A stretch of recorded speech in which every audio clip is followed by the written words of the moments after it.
A while ago, I made a video talking about the GameCube and how it does have a pretty big problem right now, which has to do with its perception and its library of titles being incredibly expensive. I mean, this thing might as well be a cube of solid gold at this point. However, there are actually many games that are pretty cheap in the library that are actually fun to play. And I thought we would take some time here today to go over a few games, and if people enjoy it, maybe I can look into some other titles on the GameCube and even other retro systems. First, let's talk about some of the rules for the games that I picked out. One, they're going to be loose. If you want it complete in box, the manual, case, cover art, assume that it's at least twice as much as any of the prices that are mentioned in this video. Two, these are going to be games that are $10 or less. My plan was to look towards the bottom of the list for pricing and find games that were fun to play. These aren't going to be the greatest games ever made or anything there. It's not even going to be the best games in the library for the GameCube, but when it comes down to the amount of money you're putting out, these should be on the higher tier when it comes to fun per dollar. Anyway, let's kick things off with a really strong title that falls into this category, and that's 007 Everything or Nothing. This is certainly a game I overlooked, and going back to something like GoldenEye, that's mostly what I think of when anything related to 007 comes up for video games. But Everything or Nothing is an interesting one because even now when I went back to play it, it has some moments that really stand out. This one in particular is probably when I felt the most like James Bond playing through it. It's kind of a third-person shooter adventure style game. It has cover-based shooting. You press Z and you'll go into cover immediately, and then it will lock on to different enemies when you press L. Visually speaking, this is a very impressive GameCube game. It does support progressive scan, so if you have a HDMI out adapter for it, it will look even better.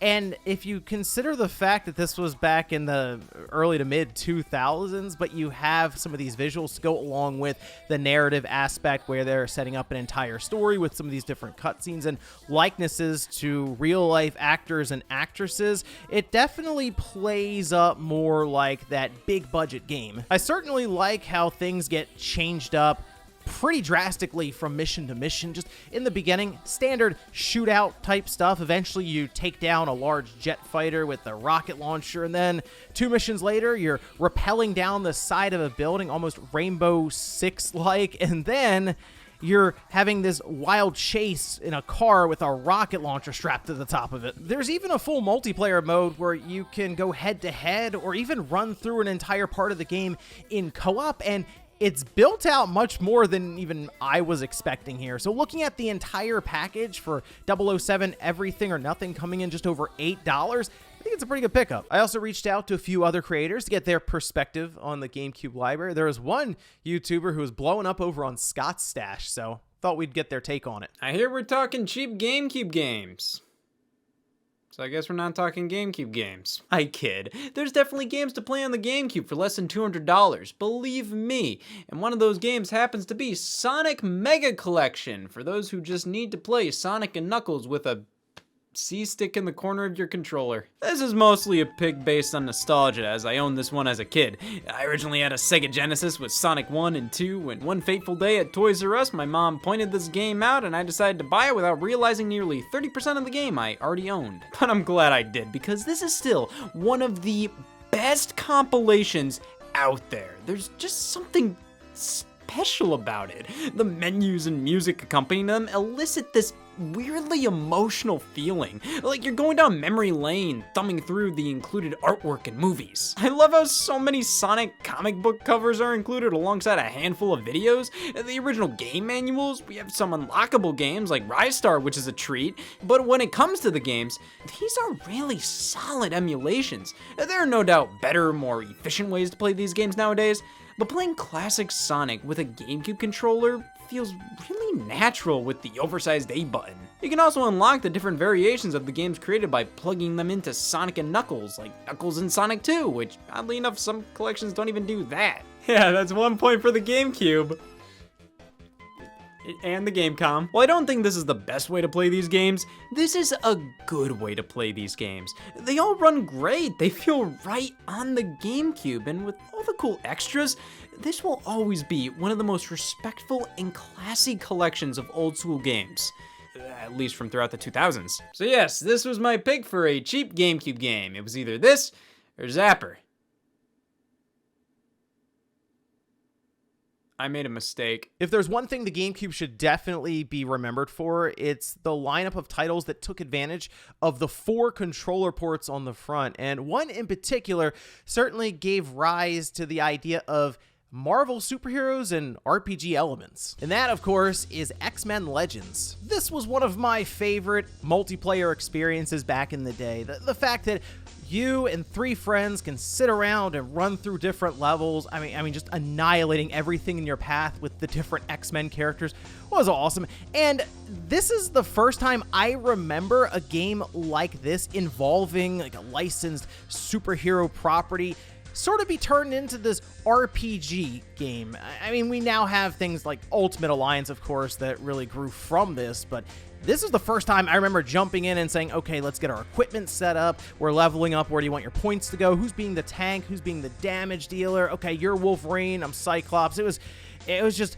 multiplayer mayhem, and it worked so well with the GameCube for 4 players. They had all different heroes from the X-Men universe. You could even play as Professor X. It will require a little bit of planning, though, if you want to jump in immediately from the start with a bunch of friends, since in the beginning you start as Wolverine, and you kind of just play as Wolverine, just one player for a good 15 to 20 minutes before you run into Cyclops, adding in a player 2. So if you want to have some fun and play with a couple of friends, you might want to go through the first hour or so of the game to get set up. Next up, we have a pick from Maddie over on Retro Rebound, and I'll let him say all of this since I just learned how to pronounce this anime correctly, I don't know, maybe a year or so ago. As GameCube's #1 connoisseur, I never took my talents to the likes of Super Mario Sunshine or Metroid Prime. No, my friends, I took my talents to the promised land known as Naruto Clash of Ninja 2. Let me let you in on a little something, alright? McDonald's McNuggets, they have a 40-piece meal. It's $8.99. What if I told you for $1 more, you could swap out something temporary for instead something that lasts forever? That something is Naruto Clash of Ninja 2. This is an excellent fighting game exclusively available on the GameCube, and I adore it. I think OG Naruto is absolutely fantastic, and this game covers my favorite arc in the show, which is the Chunin exam. I think the sound effects are punchy, it's a very arcadey fighting game, and overall, I have a blast with it anytime I fire it up. You can invite up to 4 friends side by side to play together, and I think this art style, much like the Ultimate Ninja Storm art style, just ages better and better as time goes on. According to PriceCharting.com, you can get this game for a penny beneath our $10 threshold here, so why wait? Go out there and get one of the best GameCube exclusives ever made. No, I wasn't bullied growing up. Why do you ask? Turns out it's not Naruto, it's Naruto. Don't throw a D in there. They'll make sure you remember that. But we have our final pick here, and that is WrestleMania 18. Okay, hear me out. I'm not here to convince you that this is a particularly good wrestling game, especially compared to others that were there during this generation. However, considering the budget we're working within, I think there's a lot of fun that can be had from WrestleMania 18, coming in right at $10. And most of that comes from the idea of having 4 people or even just another person to play with, since this is a very arcadey wrestling game. I really can't recommend it much if you're only ever going to play single player, as that's just a tournament that you go through. There is no storyline with branching paths or anything like that. In that instance, this is actually taking a step back from the Nintendo 64 era with something like No Mercy. What you get out of WrestleMania 18 is a very arcadey experience where you and a friend can go back and forth fighting each other, countering finishers, since they can come out of nowhere. So in order to do a finishing move here, as opposed to, say, No Mercy, you build up a meter, and then at any time you press A and B together and you can execute that move. Whereas before, you would have to go into this special move state, and it was very obvious that you were just going to try to spam finishers. So I think it actually builds to the tension with some of these matches. Throw in some of the early instances of cell matches and where you have to throw your opponent through the wall. you can end up with some pretty ridiculous moments here trying to pedigree or suplex someone through the top of the cell onto the mat. In a game that's very limited when it comes to options for how you would play this alone, they at least did fit in Create a Wrestler, so you can make your character how you want with appearance, move sets, all the cool finishers, and run them against your friends. I will add, if you have the additional budget, however, look towards something like Day of Reckoning 1 or 2. WrestleMania 19 is also a bit better here, although that has kind of a strange single player. Day of Reckoning is when they really seem to get stuff figured out on the GameCube and also put a bit more of a budget behind it. But if you just want cheap multiplayer wrestling fun, WrestleMania 18 is actually not too bad. You know, while it is fun, I'm sure, for many of us to collect the more valuable and harder to find games, there is something about coming across a cheap game that you can spend hours playing and have a good time with single player or with your friends. And there are still several games in the library that I had been checking out. So again, if this is something you guys enjoyed, maybe I'll look into doing a few more of these just to get people thinking about collecting and actually playing games on the GameCube, as opposed to avoiding it completely because they view it as being too expensive and, like I said, made out of solid gold and all this. But let me know what you guys think about some of these picks down below. Thank you so much for watching, and I'll see you next time.